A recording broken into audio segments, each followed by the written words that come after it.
Sim, vamos falar um pouco mais do Corinthians, que em campo vai fazendo o que está fazendo. O Mauro César, eu vou com você. Vai classificar para Libertadores. O Corinthians está fazendo agora o que já deveria estar fazendo há mais tempo, né? A gente não pode perder assim, até eu respondi um colega da Argentina lá que veio no Twitter com uma agenda positiva. O Ramon Dias, trabalho extraordinário, uma pinóia. O Corinthians ficou 20 rodadas na zona do rebaixamento, contratou quase 20 jogadores, tem um dos elencos mais caros do Brasil, mais caro atleta do futebol brasileiro, mais caro reserva do futebol brasileiro, possivelmente, o Coronado. Os dois juntos ali, o Memphis e o Coronado, se soma o que os dois custam por mês, dá mais do que os 11 titulares do Racing, campeão da Sul-Americana, que eliminou o Corinthians.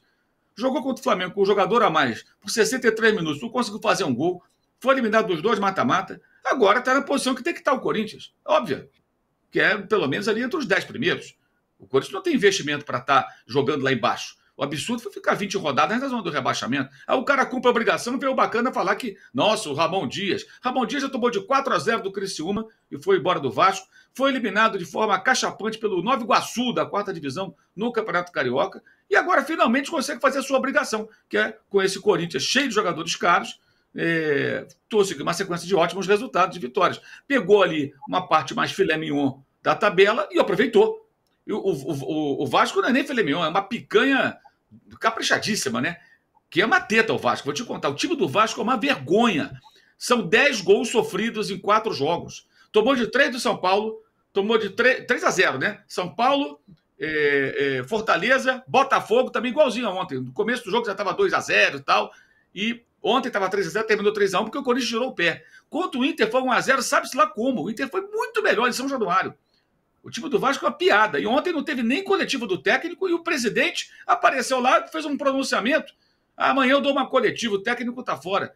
Quer dizer, o torcedor do Vasco não teve nem alguém para dar uma satisfação do porquê dessa vergonha. O Corinthians tem nada com isso, passou o trator, ainda foi piedoso, porque ontem estava no modo 6-1 Vasco. Se o Corinthians tivesse afim, ia ganhar de 6, como o Flamengo ganhou de 6-1 do Vasco. Detalhe, aí era o Boina o culpado, lembra o Álvaro Pacheco? Agora quem é? Já mandaram embora o Rafael Paiva. E o presidente? E a SAF?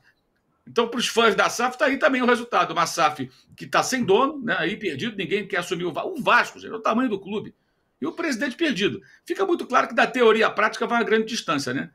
Vai uma grande distância. Pois é.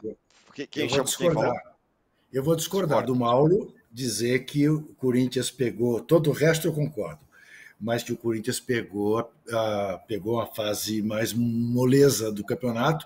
A exceção foi o Palmeiras. Né? Não, mas vem desde a vitória contra o Flamengo. Eu não estou dizendo que o trabalho dos dias é bom, porque exibição de futebol, ainda, tirante esse jogo de ontem, contra um time frágil, eu acho que o Corinthians deve, para o elenco que tem. Mas o Corinthians foi ganhar do Vitória. O Vitória vinha invicto e segue invicto depois da derrota lá para o Corinthians no Barradão, que é uma vitória que você não pode considerar que tenha pegado galinha morta. Não pegou. Não pegou. Né? Tá bom, Cruzeiro, reserva, Atlético Paranaense estava perdendo de todo mundo, levou de 5, mas tem Palmeiras e tem Vitória nessa caminhada, que são 6 pontos fundamentais para o Corinthians ter escapado do rebaixamento. Agora, é claro que com esse time que o Corinthians tem, não era para estar em 9º lugar. O Corinthians, com o investimento que fez, irresponsavelmente, era para estar lutando pelo título. Era para estar lutando pelo título. E continua fazendo uma campanha medíocre. Está aí. Tomara chegue na pré-Libertadores, mas é pouco para quem investiu o que o Corinthians investiu. O Corinthians de Duílio Monteiro Alves, o Corinthians de André Sanches, o Corinthians há muito tempo vem fazendo campanhas abaixo da crítica no Campeonato Brasileiro para o dinheiro que gasta, para a dívida que fez. Isso é absolutamente indiscutível. Agora, é claro, o torcedor olha e vê, o time faz uma campanha invicta como vem fazendo nesses últimos jogos. Ganha 5 jogos seguidos, coisa que não acontecia desde que o Corinthians foi campeão em 2017, que foi a última vez. Desde então. Aí, claro, o torcedor fica entusiasmado, tem todos os motivos para ficar entusiasmado. Não tem motivo nenhum para ficar cego diante de quem é que está à frente do Corinthians, que é tão ruim ou pior do que André Sanches e do William Monteiro Alves. André Sanches, ao menos, que também era um cara criticado pelo Sócrates, teve a grandeza de, no dia em que o Sócrates morreu, mandar homenagear o Sócrates, dentro de campo. Sabendo que o Sócrates não gostava dele, tinha tido um arranca-rabo horroroso com o Sócrates num camarote do Corinthians.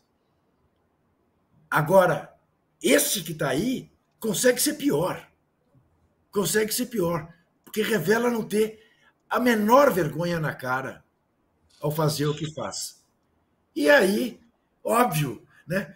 Vai perguntar para o Carrilho se ele apoia ou não o presidente do Corinthians. Chegou anteontem, o salário está em dia, agora está em dia, então é o suficiente. Né? Vem com essa conversa de que os jogadores apoiam. Aliás, na verdade, na sexta-feira pediram para os jogadores meter uma camiseta, não ao impeachment. Os jogadores se recusaram e acertaram uma negociação de se manifestar pelas redes sociais, mas não aceitaram a ideia de pôr a camisa.